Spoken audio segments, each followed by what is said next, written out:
Ladies and gentlemen, I'm Sandy Quinn with the Richard Nixon Foundation.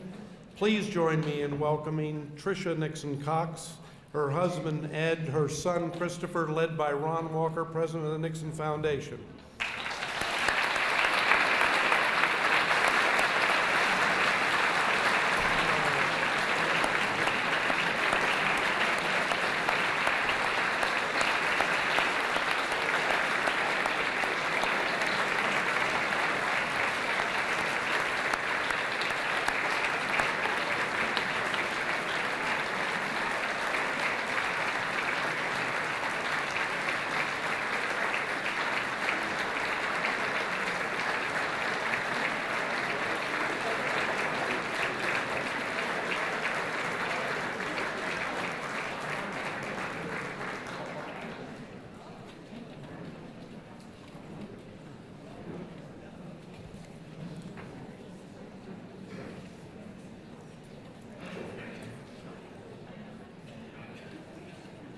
To all the Cox family, we're honored that you're with us today. Thank you again for coming. I'd like to recognize a few distinguished VIPs who are with us today.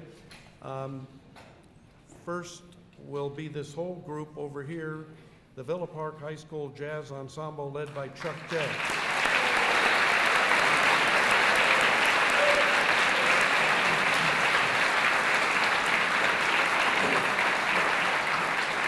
We want to be nice to them. They're all future voters and taxpayers. You're going to learn. I'm once again humbled to recognize America's longest serving prisoner of war in Vietnam, Naval Commander Everett Alvarez.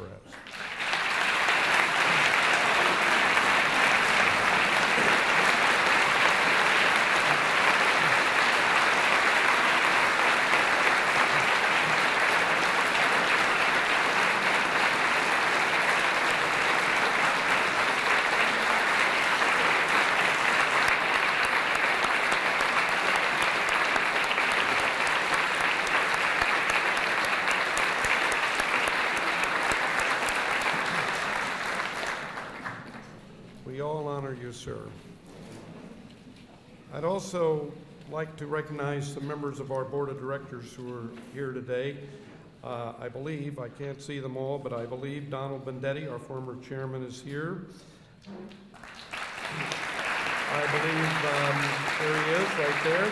Thank you. He was the one responsible for building the original and this edition. So he spent his career in development, and we wouldn't let him get away from it, so he helped us build all of this magnificent institution.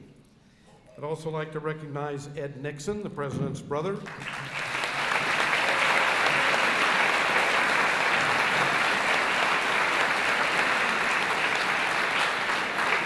Marine nun, whose father, Jack Drown, was one of President Nixon's closest friends. Maureen, thank you for coming.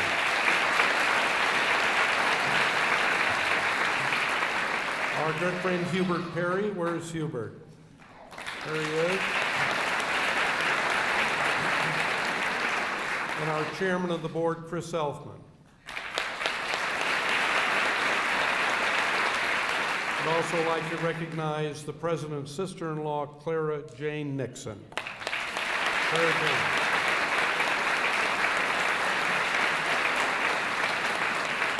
And I would like to recognize the executive director of the Richard Nixon Presidential Library and Museum that is now administered by the National Archives, Dr. Tim Naftali.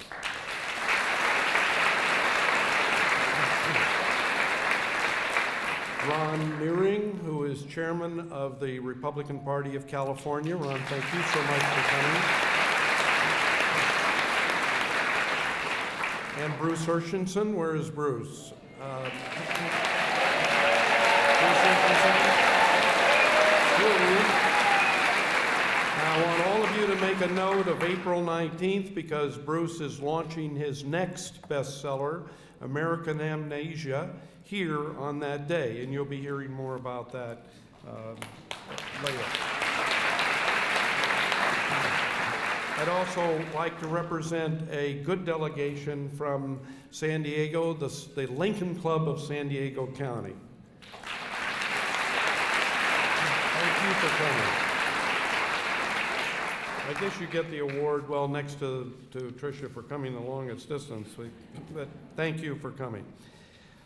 You are here welcoming what is the beginning of the 20th anniversary of the Nixon Library and birthplace.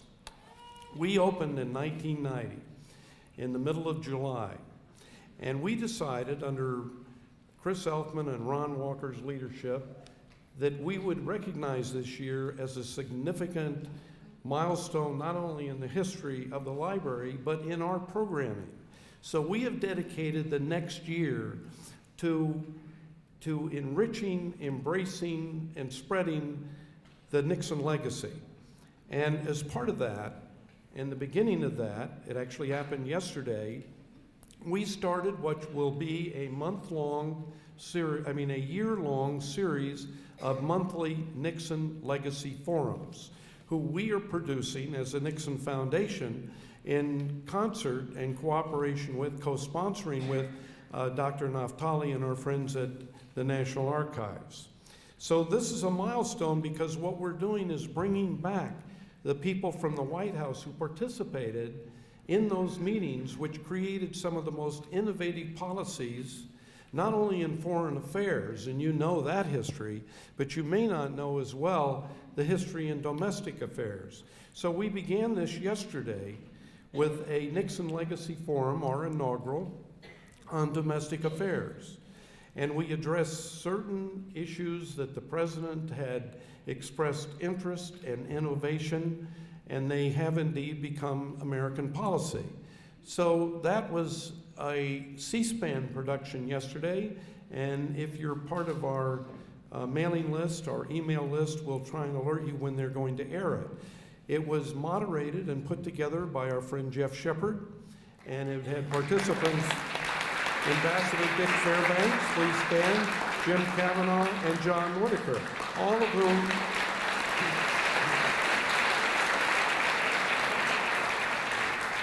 whom served in the Nixon White House and are remembered today for their excellent contributions in policy and advising the president. We, in this year, are going to have some fun with it too. It's our, as I say, our 20th anniversary. So next July, on July 16th, 17th, and 18th, we're going to do a homecoming reunion, a 3-day group of activities that are going to be fun and memorable. They will involve a dinner at Casa Pacifica, the Western White House, in Nixon's home, till they move back to New York. It'll involve tours of the NARA facility. It'll involve a formal official opening of our next big exhibit, Presidential Gifts, Treasures from the White House Vaults. It will embrace a luncheon in this room on Saturday the 18th, honoring Pat Nixon. It will also have a keynote address on that Saturday night by someone you know, but I'm not going to tell you who it is right now. And the next day will be a fun brunch cruise on board John Wayne, a good friend of President and Mrs. Nixon, on John Wayne's Wild Goose Yacht in Newport Harbor. So we mentioned it in our newsletter, and you will get further mailings on it. We're going to do a brochure, and we're going to ask you to sign up. First come, first serve.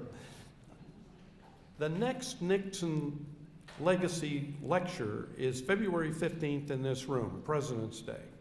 And I invite all of you to come. It's free and open to the public. And it's going to be an interesting one. This is about effective use of the president's time. And it involves the immediate staff that worked with President Nixon in the White House, in the Oval Office, scheduling, briefing, moving, advancing the president. That organization is now, and has been since then, considered the model for Oval Office sound, efficient management. So the very people who were part of it, Ron Walker, who headed President Nixon's advance, Steve Bull and others, will be here on this stage to tell you about it. It'll be fascinating. But today we recognize President Nixon's 97th birthday. And to do that, we have his son-in-law, Edward Cox, who's going to do our traditional annual Nixon Legacy Lecture. So we could think of nobody more appropriate to introduce him than his own son. Princeton, New York University, an attorney, lives in New York, is a founding partner of the very successful OC Global Partners Financial Services, a global financial services company. But more interesting in all of that, he's being drafted to run for office. Now, don't you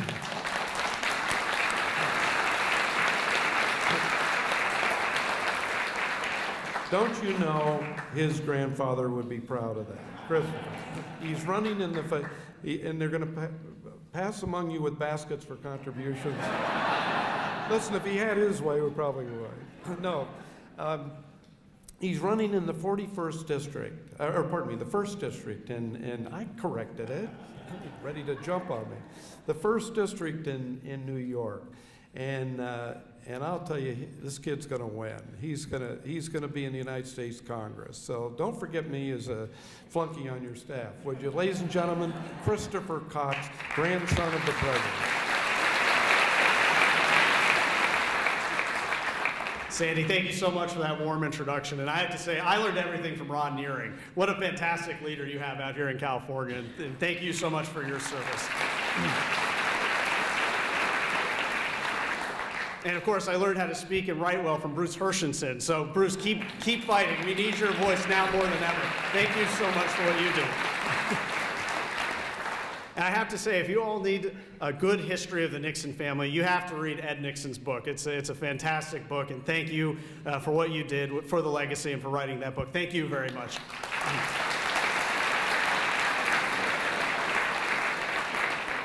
I'm going to get to an introduction of my dad, Ed Cox, in a second here, but the first thing I would like to do is for anyone who has served in the military, please stand up. I would like to honor you. We should all give you a round of applause for your service. Thank you very much for what you've done.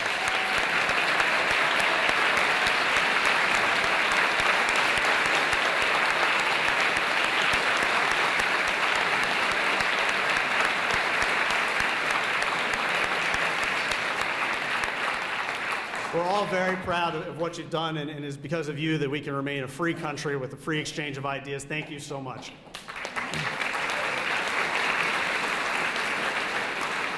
And for all you young cadets out there, you did a brilliant job today at the wreath-laying ceremony, and I have to say, what better example of a military man can you have than Commander Alvarez over here? What a fantastic career you had.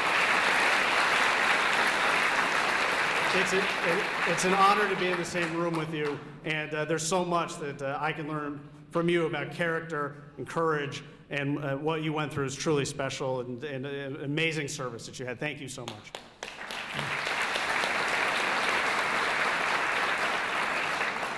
So it's my job today to introduce my dad, and of course I love my dad so much. I hope I do a good job. So I guess all of you probably know that my dad has served 3 United States presidents, 2 governors of New York State.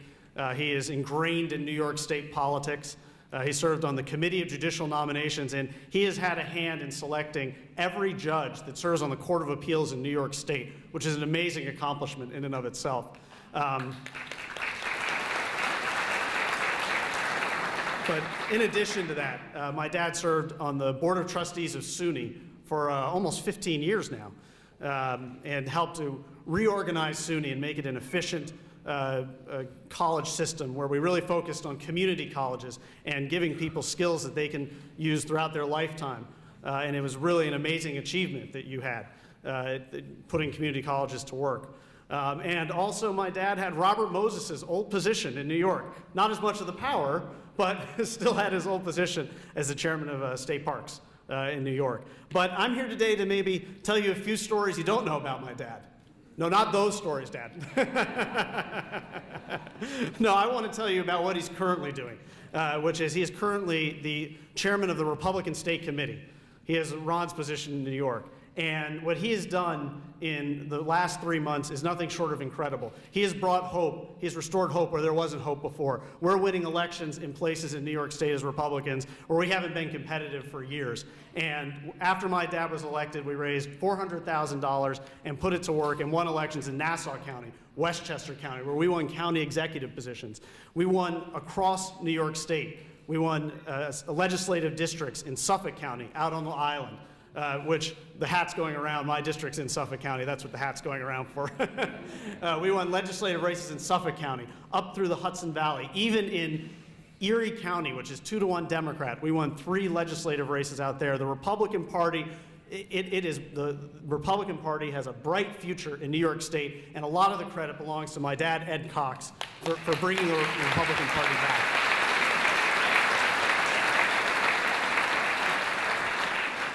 And what I hear during my dad's campaign for the state chairmanship, and even afterwards, what I keep hearing people come up and tell me about my dad is, we're so honored and proud to be on your dad's team because he is such an honorable man. He's an honorable man, and we need more of that in politics today. We need more people like Ed Cox. So I know this is a Nixon operation, so I've got to keep this short because I know Sandy's going to bring the hook out really quickly. I can feel it. I can feel it coming. But I just want to say it is truly an honor to be here with you today. It's very special to be here on this, the 97th anniversary of my grandfather's birth. And I'm so excited about what's going on with the legacy, how we're getting out the word about the legacy. And I couldn't think of someone more appropriate than Ed Cox to share some stories about President Nixon and to tell you a little bit about the legacy. So, Dad, the floor is yours.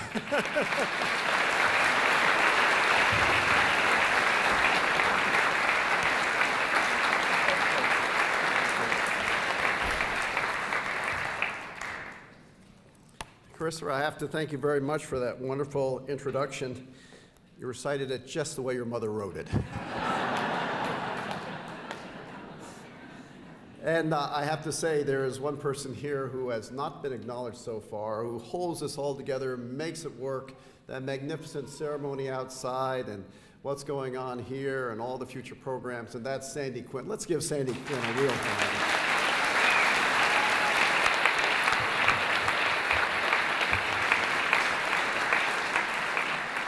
And I want to acknowledge in opening Ron Walker, the president now for 2 months of the Nixon Foundation, who's come out of retirement to make the great legacy of President Nixon achieve its rightful place in American history. Ron, thank you very much for what you've done.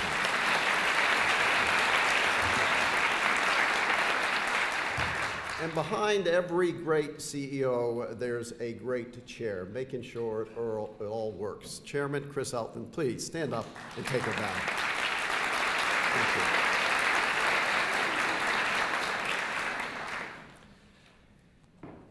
This is something that I approach with great trepidation, because I've never before really addressed something about my father-in-law in a formal lecture. And as I was doing it, I thought back to something that happened to me several years ago in Northern California, actually. I ran into Jerry Brown. I think everyone here knows who Jerry Brown is, don't you? Yeah, right. And it was sort of by accident. There we were together. There was a little group around us, and he was just thinking of something to say, and he said, "You know, my father beat your father-in-law for the governorship of California." And I said, "Yes, I know that, and I'm glad he did." And everyone got shocked. And I said, "Because if he hadn't, I wouldn't have met the love of my life, Tricia."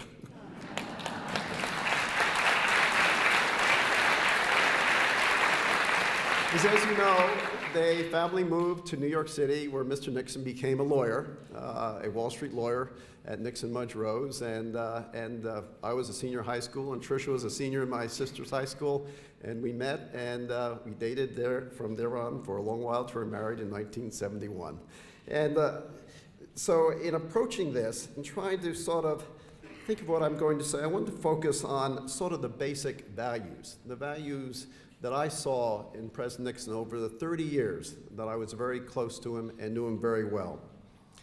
And those values were the traditional American values of God and country and family, which he treasured most dearly. His view of God, he was a Quaker, so he didn't wear his love of God on his sleeve, but quietly he loved God and he prayed on a daily basis, and that was a mainstay in his life. He had a deep belief in God.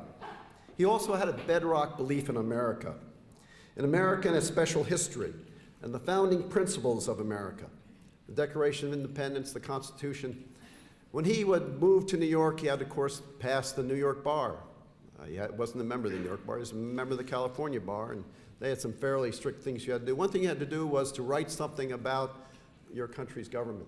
So he wrote something about the Declaration of Independence and the Constitution, which still goes down as one of the best essays ever written on it by a person joining the New York bar, in which the Declaration of Independence, that natural rights come from God, and the right to life, liberty, and the pursuit of happiness. And the Constitution, with its Madisonian checks and balances, he went through that in this short, concise essay. And it really showed his knowledge of and his devotion to his country and the principles which made it great. And of course, his love of family. He and Mrs. Nixon spent 14 years of their life in Saddle River and Park Ridge, New Jersey. And that's the longest time they ever spent in one place, in one home in their lives. Because they're always moving around. You win Congress, and then you go on to win the Senate seat, and then you go on to the vice presidency and the White House years, and then being out in San Clemente, and finally in Saddle River, where he spent, as I'll describe later, a lot of time thinking and writing and getting ready to speak. So he was at home a lot. And we were very close by, 35 minutes away in New York City, and often he would come in, and Tricia was the hostess for many world leaders who came into our apartment, where he would receive them in New York City, or we'd go out every weekend to Saddle River. And of course, Christopher, who was born in 1979, grew up as much in Saddle River with his grandparents as he did in New York City. And we became, and we were, grandparents, Tricia, myself, Julie, and David, who brought their children up from Berwyn, Pennsylvania, and Christopher. As a family, we just were continually interacting. And I don't know if there's anyone who would have seen more than that moment here, out here, the deep love that President Nixon had for his wife, Pat. When after her funeral services here, he delivered a very special, heartfelt, spontaneous eulogy to her, to a small group of us. And no one could doubt his love of her and his family from that presentation that he gave. And it was no coincidence that soon thereafter, not less than a year after, he passed too. And his love then of God, of country, and the family are the mainstays of his life. These are values that I know well, because my other hero, my father, my own father, Howard Cox, he had them, and I was brought up in them. President Nixon and my father were part of that greatest generation. They were both born in 1913. They both had the stress of siblings who died at birth or when they themselves were young children. It was that the medical services weren't that good back then. Their families came from the Midwest heartland of America. They both had small town upbringings, Yorba Linda and Whittier for Mr. Nixon, and for Carthage, Illinois for my father.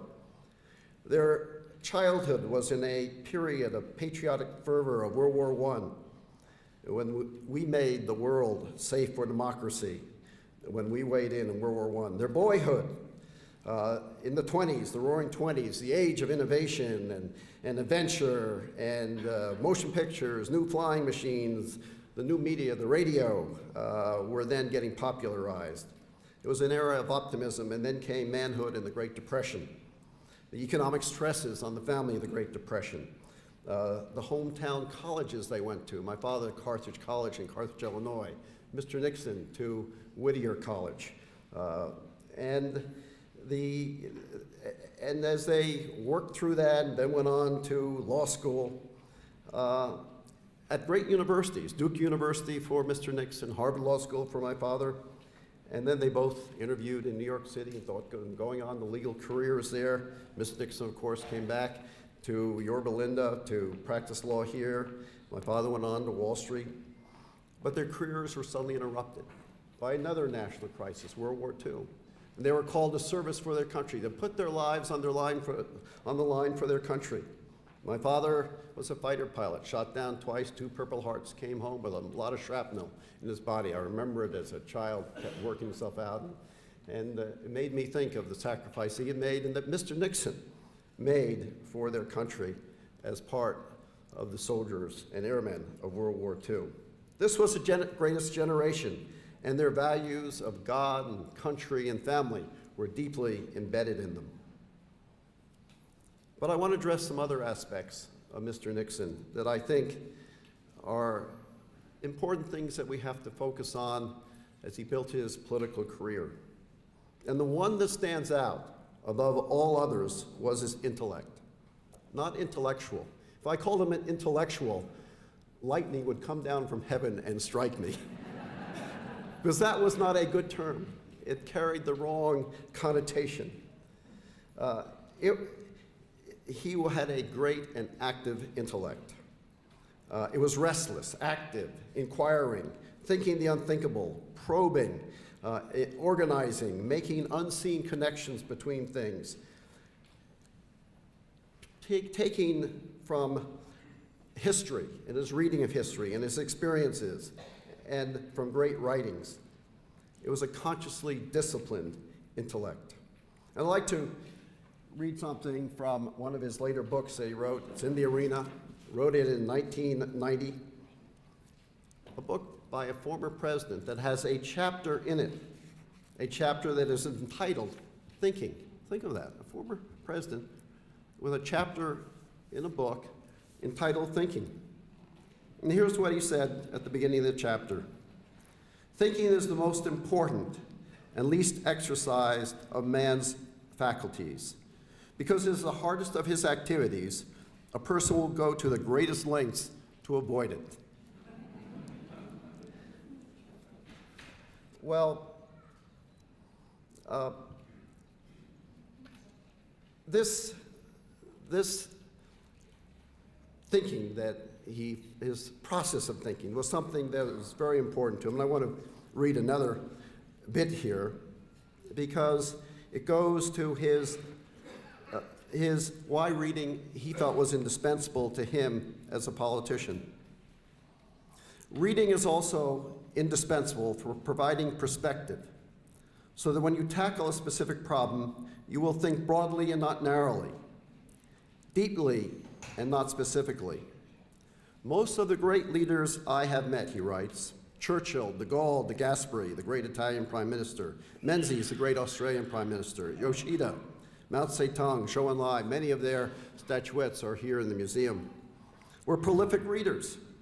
Each of these men was a far-sighted strategic thinker, not because he inherited that trait, but as a result of his habits of reading and contemplation.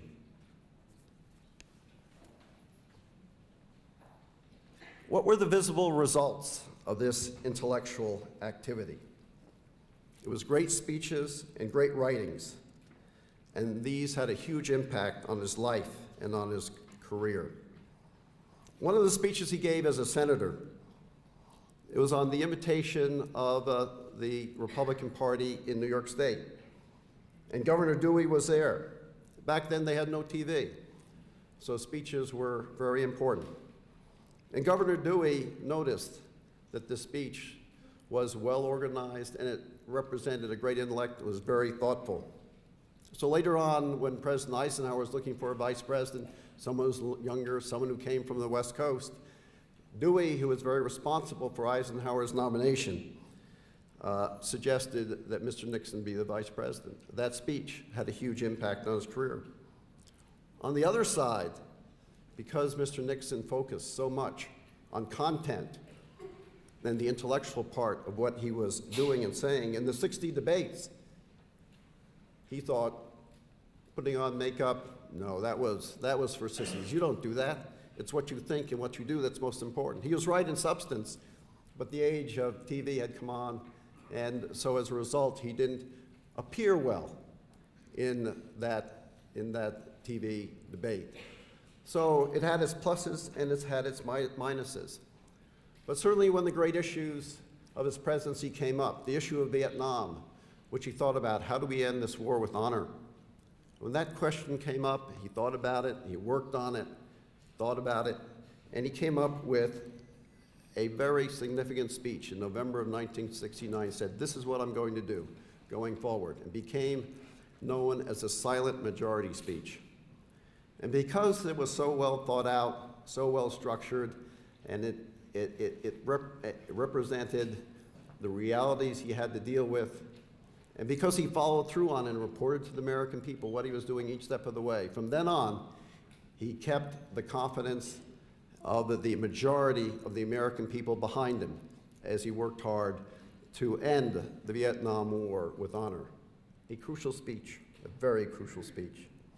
And then later, after he left the presidency, his great tour d'horizon speeches, his latter years, where he addressed foreign affairs, politics, and also sports. Let me read you something that Senator Dole said about him. It was here at his eulogy for him. When he described one of these, and I saw many of these as I traveled with Mr. Nixon, but this is what Senator Dole said. I remember the last time I saw him at a luncheon held in the Capitol honoring the 25th anniversary of his first inaugural. Without a note, President Nixon stood and delivered a compelling speech, capturing the global scene as only he could and sharing his vision of America's future. When it was over, he was surrounded by Democrats and Republicans alike, each wanting just one more word of Nixonian counsel, one more insight into world affairs. This was a real thinker. But he also wrote books. He made his living writing books as an intellectual after he left the presidency. And he recorded his thoughts in 8 books, all of them bestsellers that were published after his memoirs. And these books gave him his independence. What he spoke and what he wrote was his alone. And that's why it was so valued by so many important people. He never took an honorarium, he never served on a board of directors. He made his living by thinking and writing about what was best for his country and about the great issues that were being addressed by his country and in the world. After 10 years, he even gave up his Secret Service. He didn't think it was worth the country paying for them. And they were a burden on him. When he traveled to China to travel with 24 Secret Service agents, he didn't feel that was right. He could move much more easily, just himself and one person with him, because he trusted what was in his head. He didn't need people with him. He didn't need advisors, because he knew what he wanted to say and what he wanted to do. London, Singapore, the Economic Club in New York, I remember all those speeches. They were magnificent. They were addressing different topics. One of the experiences that we shared as a family was the resignation in August 9 of 1974. And after he addressed the staff and left, we got on Marine One, and we were flying by the Washington Monument, and I said to the president, because he was still the president then, the resignation didn't come effective until noon on that day. I said, Mr. President, in 10 years, this will all turn around, and you will be back. And step by step, by his hard work and by his writings, he came back.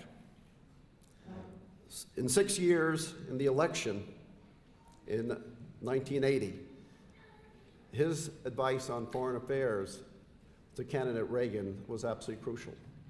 He wrote a book called The Real War, the necessity of building up our strength again to take on the growing strength and aggressiveness of the Soviet Union. As we know, the invasion of Afghanistan in the late 70s. The Soviet Union was on the march, and we had to do something about it. The aides to candidate Reagan respected his views so much that when Time magazine was going to put Ronald Reagan on the cover, Lynn Nofziger, one of his aides, made sure that right next to Ronald Reagan would be viewed by everyone who saw that cover of Time magazine, President Nixon's book, The Real War. This was a foreign policy of candidate Reagan. And it was a foreign policy that he implemented when he was elected president. 7 years later, Mr. Nixon was back at the White House for the funeral of Sadat, traveling abroad with President Ford, former President Carter, and with President Ronald Reagan when they went to Cairo for the funeral of Sadat. And 10 years later,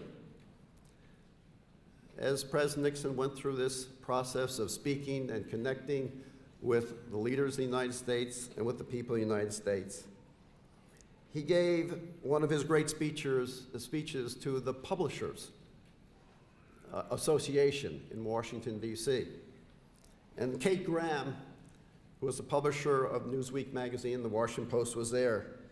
And she was so impressed by the speech that she said, we have to put him on the cover of Newsweek. This was 10 years later, with the headline, "He's back." And he was back. He was back indeed, by the strength of his intellect and his thoughts and what he was contributing to his country on an ongoing basis.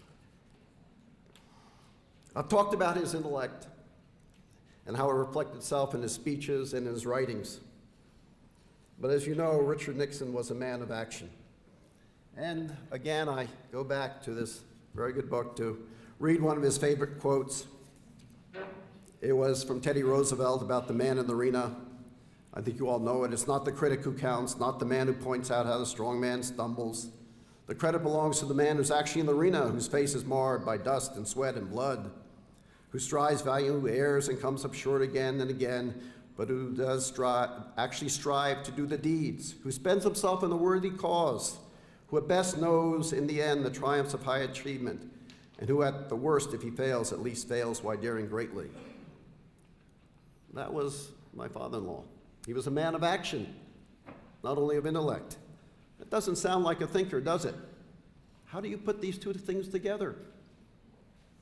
Well, let me read his view on that. Thinking is particularly vital for politicians, he wrote, whose statements, whether thought through or not, can have enormous consequences both for themselves and their people. As de Gaulle observed, great men of action have always been of the meditative type. They have, without exception, possessed to a very high degree the power of withdrawing to themselves. Too often in politics, the man of thought, Mr. Nixon then goes on, cannot act. The man of thought cannot act. And the man of action does not think. The ideal is one such as Woodrow Wilson, who was a creative thinker and when still at his best, a decisive man of action. Politicians should follow the advice of Henri Bergson, a philosopher. Act as men of thought. Think of men as men of action. It's quite a statement. It's quite a statement. And he concludes by saying, very interesting, there's no greater exhilaration than the sense of accomplishment you feel after making a decision based on careful, intense thought. It's counterintuitive, but it's a very Nixonian statement. In the end, he goes on, thinking provides the inner peace and serenity necessary for decisive and effective action.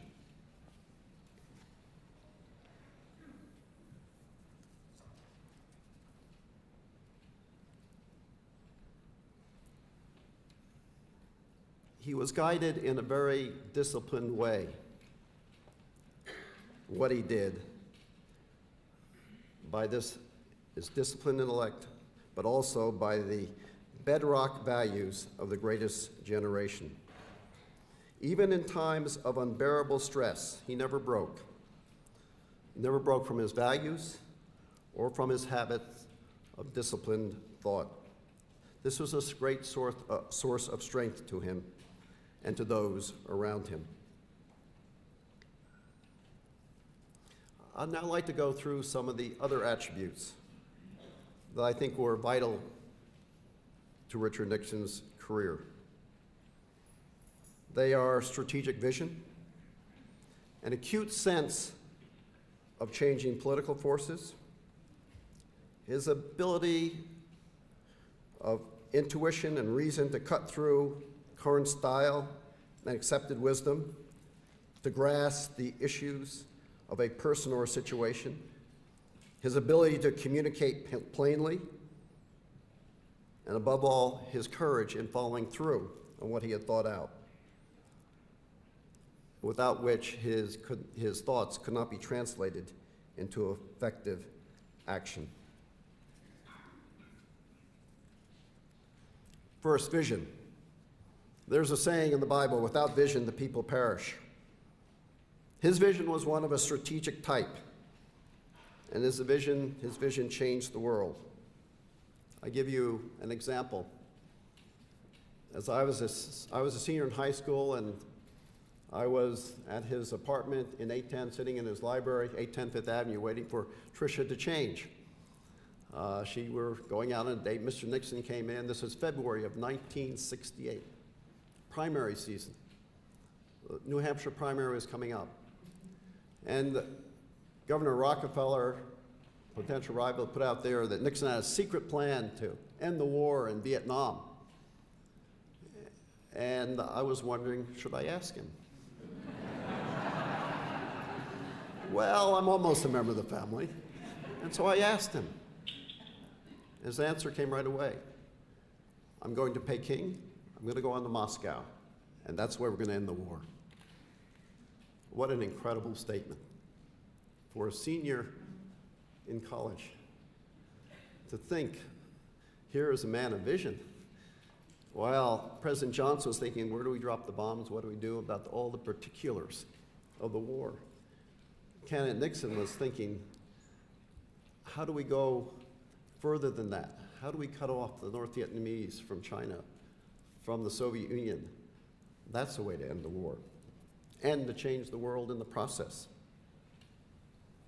Well, even in his first day in office, his first meeting with Henry Kissinger, as you know, Kissinger was an aide to Governor Rockefeller, and Mr. Nixon didn't know him, but he knew about his talent, and so had taken him on as national security advisor.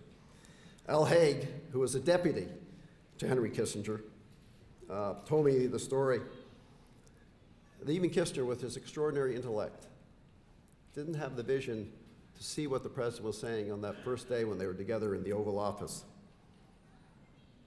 Kissinger came back, and as Haig tells the story, said to him, you know, the president, he has this crazy idea. He thinks we're going to China.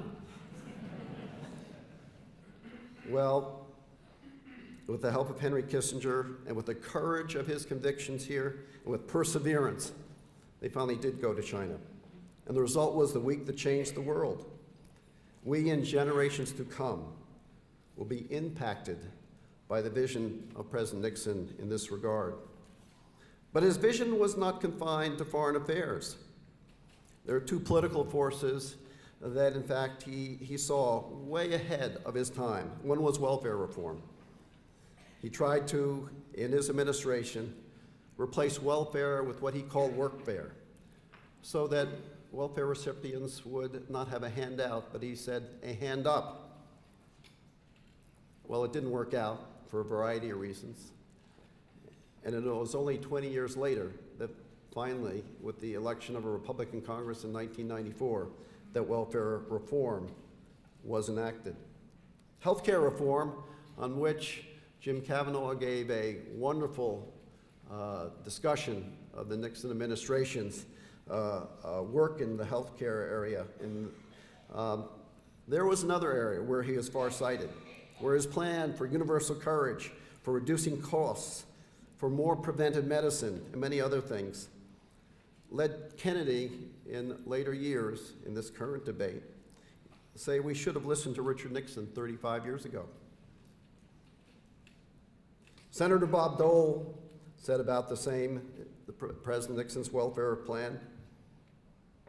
He leapfrogged the conventional wisdom to propose revolutionary solutions to health care reform and welfare reform, anticipating by a full generation the debates now raging on Capitol Hill. That was in 1994. He was talking about welfare reform mostly. And now, 15 years later, we're debating health care reform. That same statement that Dole made in 1994 could be said today about health care reform. That was Mr. Nixon's ability to see over the horizon. That was his ability to envisage what the future should be like and to try and enact it in the present. He also was very effective in sensing changing political tides. While he treasured traditional values, the values of the greatest generation, he also understood that you had to adjust those values. You had to adjust to the political forces in effect at any point in time and to make them work together with your values. In the late 60s and early 70s, there were a lot of new political forces, or movements as they were called then. There was the civil rights movement, there was the environmentalism, there was women's rights, there was consumerism, an area in which I worked in, there was workers' safety, and on and on. President Nixon had a response for each one of them, and the results were a very progressive domestic administration, based, however, on traditional values. Let me take two. Civil rights. That was the biggest movement of them all. To Mr. Nixon, that meant equal opportunity for minorities. And to do that, he desegregated the South so that students in the South, minority students, would have the same opportunities for education as their white peers. But he did it by Southerners, with Southerners, and for Southerners in a way that made it work. In a way that made it work. It was led by George Shultz. Effectively done, quietly done, and the South went from being 90% desegregated to being almost 100% integrated. With the trade unions that hadn't been open to minorities, they had been systematically excluded. He had the Philadelphia Plan, which opened trade unions and trade work in the trades to minorities. And he had his bridges to human dignity, black capitalism. In the mid-'80s, black capitalists who had succeeded because of the Nixon administration's initiatives filled the Waldorf Astoria ballroom to celebrate what Richard Nixon did for them. And as I do work on charter schools and other things, they come up to me and thank me for what my father-in-law did for them to make their success, American success, possible. In the environmental area, environmentalism, we heard about that yesterday John Whitaker spoke about it. That was something he had more difficulty with, Mr. Nixon had more difficulty with, because the visible proponents of environmentalism were not his supporters. They didn't really have the same traditional values that he had. But yet he understood that environmentalists had a core of things that needed to be accomplished for the country. In economic terms, it would be called internalizing the externalities. Or in practical terms, you don't throw garbage on your neighbor's front lawn. And as we learned yesterday from John Whitaker, as the movement grew in the early 70s, and you had Earth Day in 1970, President Nixon signed, and he could do it by executive order, he created the EPA, and he signed the Clean Air and the Clean Water Acts. He was reacting to the political forces around him. In the foreign area, it was the same thing. He had a sense of the changing political forces. The real war, which I spoke about earlier, which was Ronald Reagan's Foreign Affairs Bible, that was a blueprint for military buildup and taking on the Soviet Union because they were an aggressive power on the move and we were weakened by the Vietnam War. There is no substitute for victory, Mr. Nixon wrote in that book. In 1983, he did another small volume that called Real Peace. It has no index in it. He just wanted to get it done quickly, and he sent it out to 5,000 opinion leaders in the country. Wholly different approach to things. The costs of Soviet conquest, he wrote, are a massive drain on its desperately weak economy. The British may have been enriched by their empire, but the Soviets are impoverished by theirs. He goes on. The assets of the Soviet Union are its military power. Great as those assets are ill-suited to solving the problems of the Soviet Union. The Soviet Union has to be looking for ways to deal with these problems, or at least to mitigate them. That fact makes the prospect for real peace great. Putting it simply, both sides want peace. The United States because we believe in peace, the Soviets because they need it. The time is ripe for a deal. What a change from 1980 to 1983. I traveled to Eastern Europe with Mr. Nixon, and we visited those captive nations of the Soviet Union, and he spoke with their leaders. And as we came away from that trip, he understood that things had changed, that it was time for us to negotiate with the Soviet Union. The Soviet Union was an empire in decline. We didn't have to take it on with military strength. We'd already done that. Reagan had had his military buildup. It was now time to talk. And that's why he wanted to rush out that slim volume called Real Peace, and to get it out as a result of what he felt when he was traveling abroad and visiting those countries in Eastern Europe. It was always judging the political forces at work and seeing what we should do to react for them. Of course, 2 years later, Mr. Gorbachev came into power in 1985, and Maggie Thatcher said, "This man we can do business with." And sure enough, it was the start of the end of the evil empire. Mr. Nixon saw it 2 years in advance and wanted to have people thinking about it. Let me address Mr. Nixon's ability to intuit things, and by his reason to look through the current style and the conventional wisdom of different things. He had a very good sense of people. I learned this when I happened to have a reason for being in Cuba in 1987. And Fidel Castro, President Castro, of course, he knew everything that was going on. He knew I was there. And I ended up spending 4 hours alone with him, back and forth, simultaneous translation. In the middle of this, he blurts out, "How did your father-in-law know I was a communist?" You know how significant that was? In 1959, Castro had taken power, and as people joked, they said Castro ought to have an advertisement saying, "I got my job through the New York Times," because the New York Times had been such a proponent of Castro, this great so-called Democrat, kicking out the dictator Batista.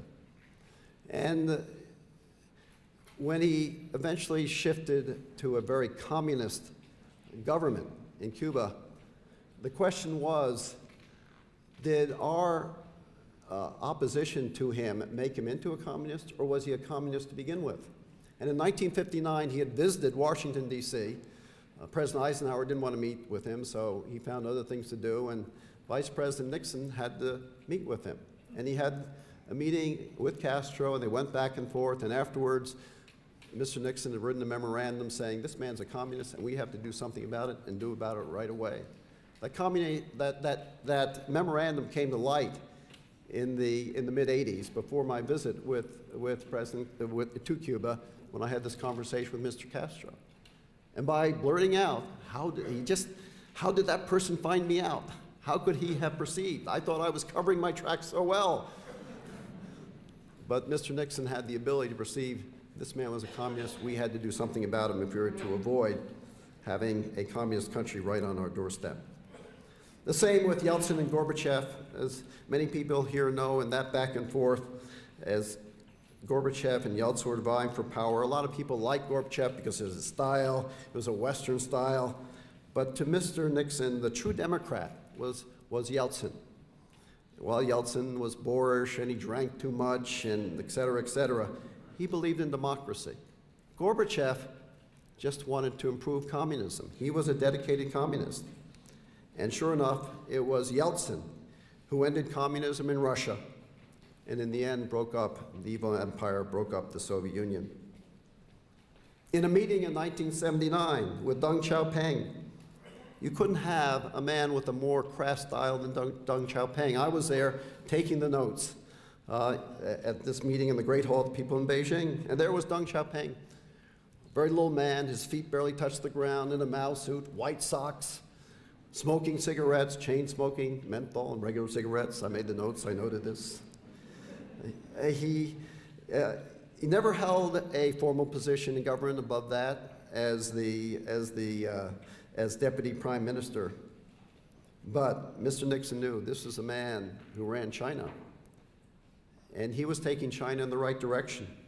He just passed the joint venture law, which invited investment, foreign investment in China, saying China is open for business.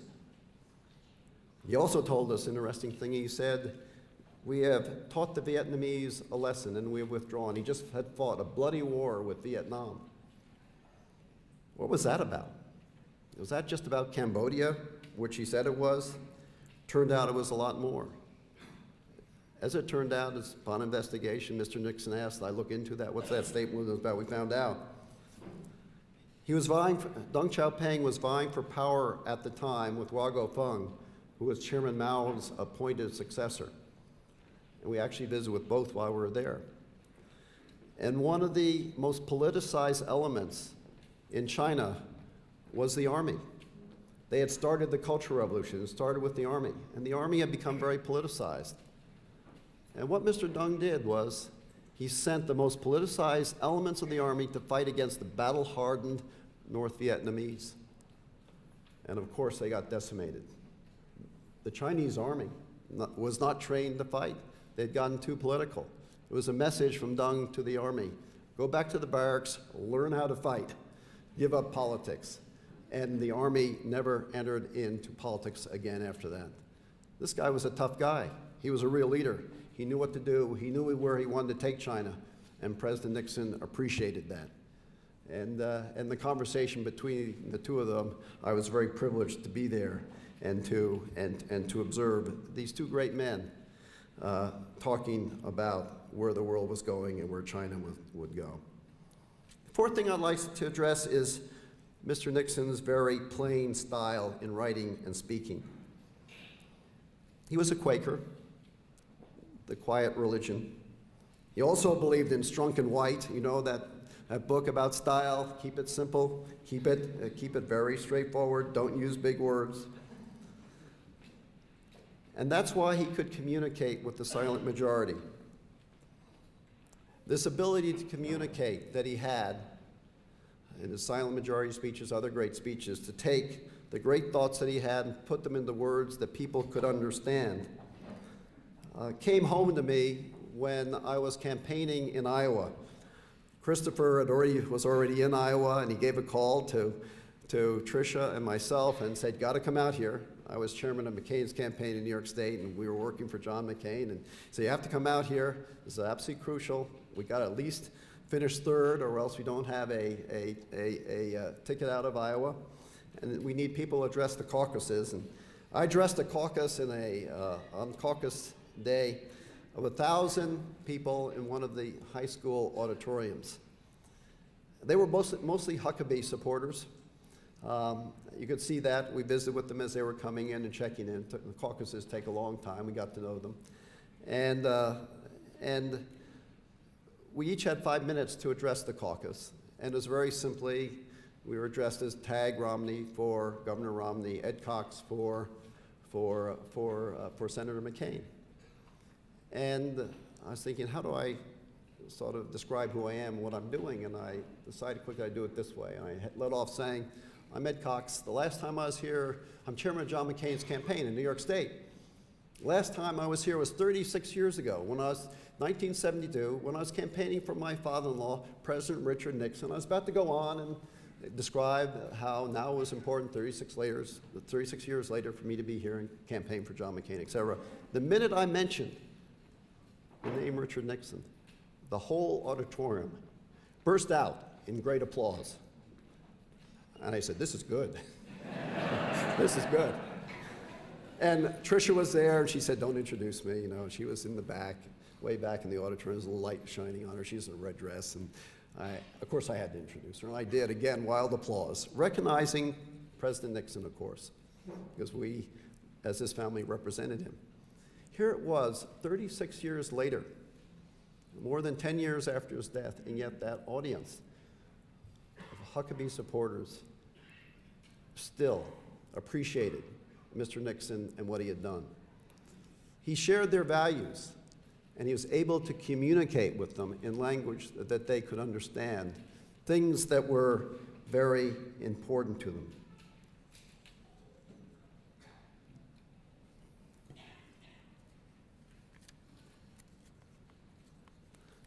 I think it'd be appropriate for me to read something that Bob Dole said at the funeral services here for Mr. Nixon. He said, I believe the second half of the 20th century will be known as the age of Nixon. Why was he the most durable figure of our time? Because he always embodied the deepest feelings of the people he led. One of his biographers said of Richard Nixon, he was one of us, and so he was. To tens of millions of his countrymen, Richard Nixon was an American hero who shared and honored their belief in working hard, worshiping God, loving their families, and saluting the flag.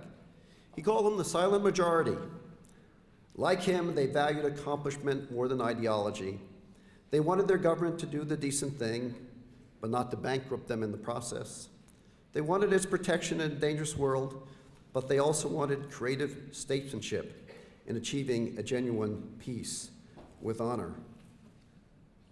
And so in the age of Nixon, the second half of the 20th century, Americans, leaders from presidents on down, and American people generally, wanted to hear what Richard Nixon had to say about the issues of the day. And foreign leaders also wanted to hear what he had to say.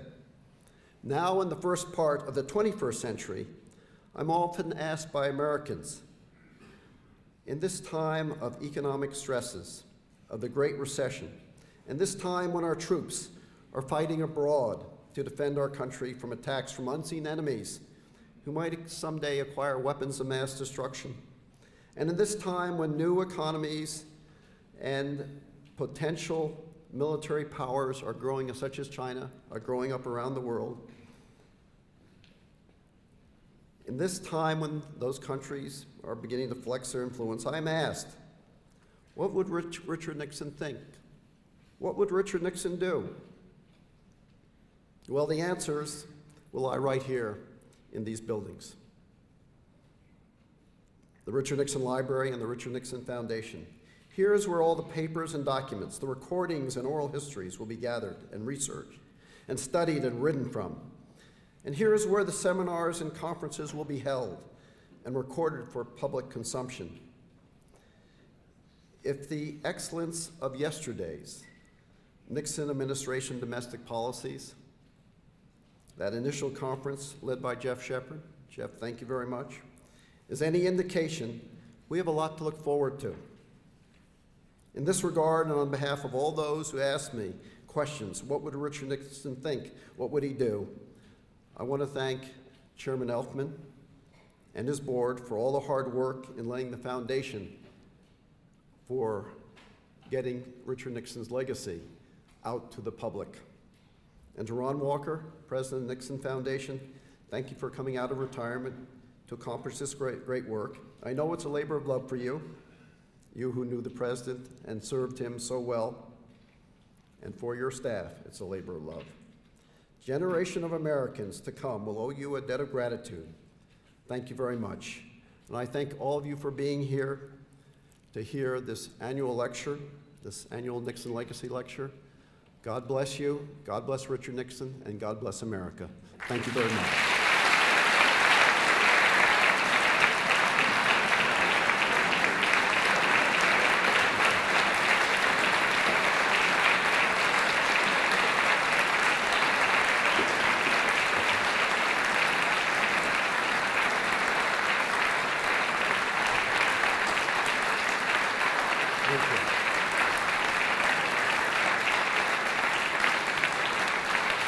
Thank you very much.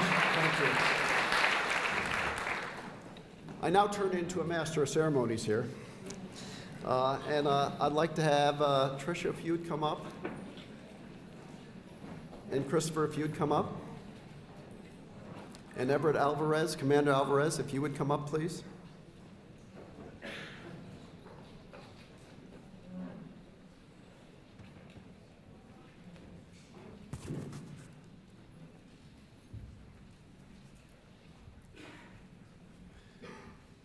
We are very privileged to have with us today Commander Everett Alvarez.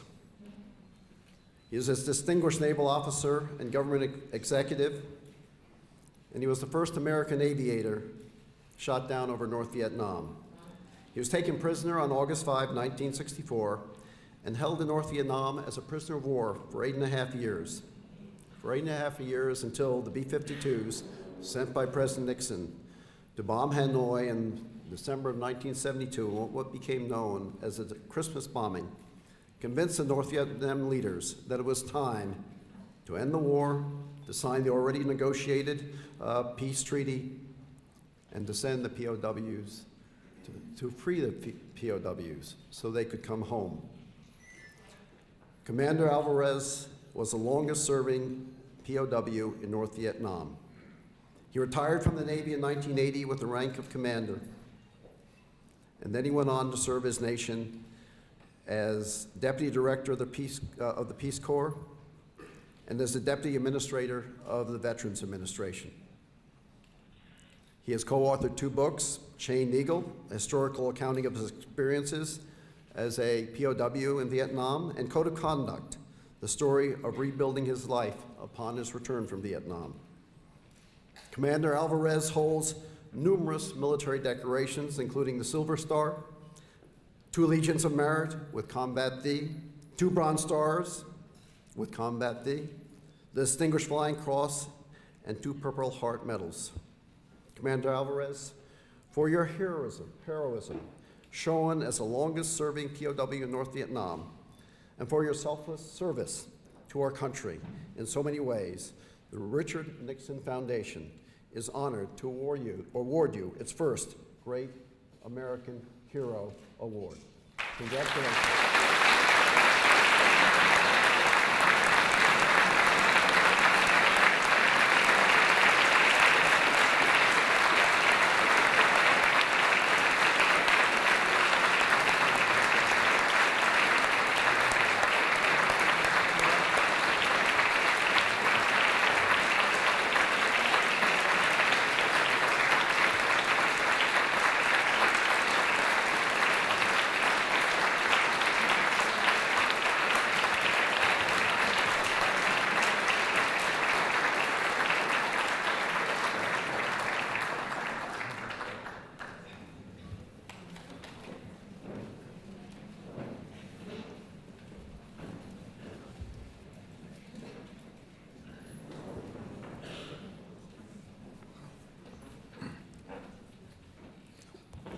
Thank you so much. I am extremely grateful to the Board of Directors and other officials of the Nixon Foundation for this great recognition. I am extremely grateful and humbled by all the kind remarks and accolades that you have given me. Trish, and Ed, and Chris, your kind words, everybody else's, Sandy, my dear friend Ron, you humble me. You know, in listening to the experiences of you gentlemen and your presentations over the last couple of days and your conversations brought back memories. And I was reminded of the time after President Nixon took office in 1969. And we were sitting in some of those cells in the Hanoi Hilton and other prisons in North Vietnam, and I'd been there for 5 years, and others close behind. And we got we'd receive word, little bits here and little bits there, of President Nixon's development of the policy on how he was going to conduct and bring the war to its conclusion. And I can remember thinking, what a time it must have been for you gentlemen, given the turmoil and the divisiveness of the nation at that time and the thought process that went into it. But as we learned, what evolved was the policies and the goal, Ed, as you so articulately described it, that you were going to conduct this process to reach an end and to bring peace. But it wasn't just a peace, it was a peace with honor. And that was so important to us, because by that time, we recognized the nature of the regime in which we were fighting, and recognizing how a totalitarian government works. And we knew that it wasn't going to be easy, but we thought it was the right policy because we felt that it encompassed the principles, as you described, and the values of the American people, and it was definitely in the interest of our country to pursue that course. Now, it was also at that time that we had been there long enough to develop a very effective covert communication system so that we were able to obtain and decipher and accumulate more information. So we realized that as the Nixon policy to end the war the correct way would take time. It was not going to happen overnight. But we were prepared that it was going to take, and we would be there for a while because it was the right way to go. Well, what happened also at this time, gentlemen and ladies, is that with the improved communication system, we were able to organize ourselves and become a more formal, cohesive unit, a military organized unit. And we became the 4th Allied POW Wing. Notice I said wing, not squadron, not air group. Gives you a sense of who the senior ranking officer was.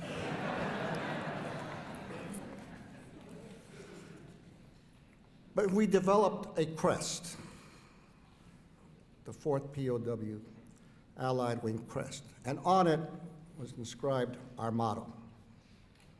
And our motto read, "Return with honor."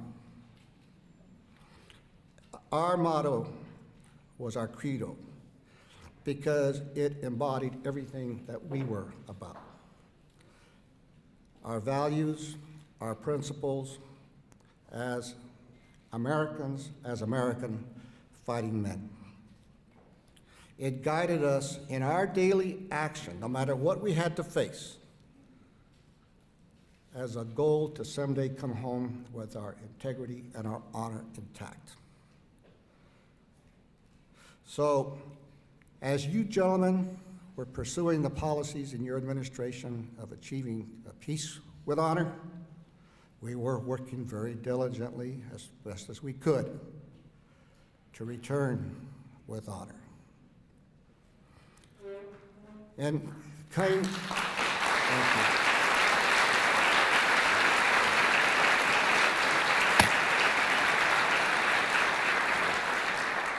The years passed, but I recall in the fall of 1972, the bombing up in the north resumed, up where we were.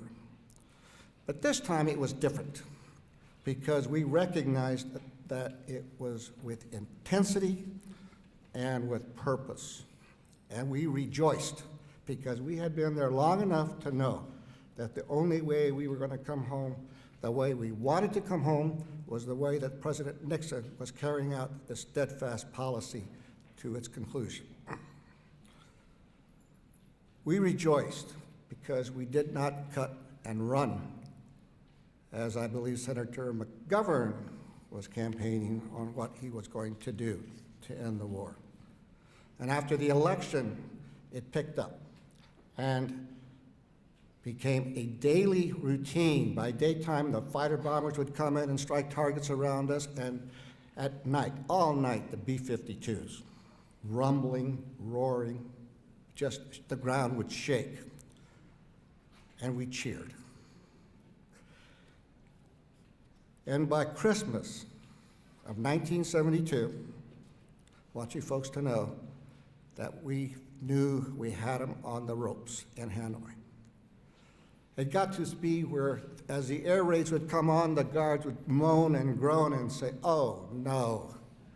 And at the end, they didn't even bother to go man their guns that were placed around the prison. And about a month later, a few weeks later, President Nixon brought us home.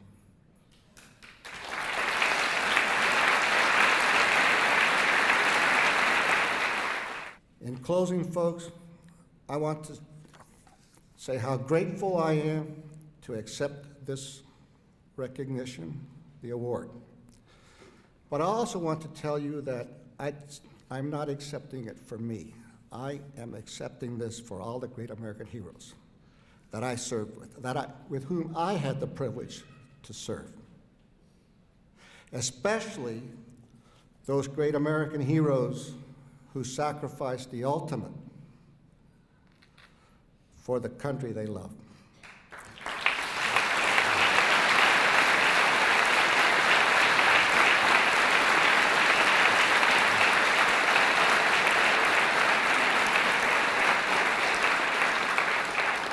I will cut it short. I think I've lived in Washington too long. I'm starting to pick up characteristics. All I want to say now is thank you and God bless you.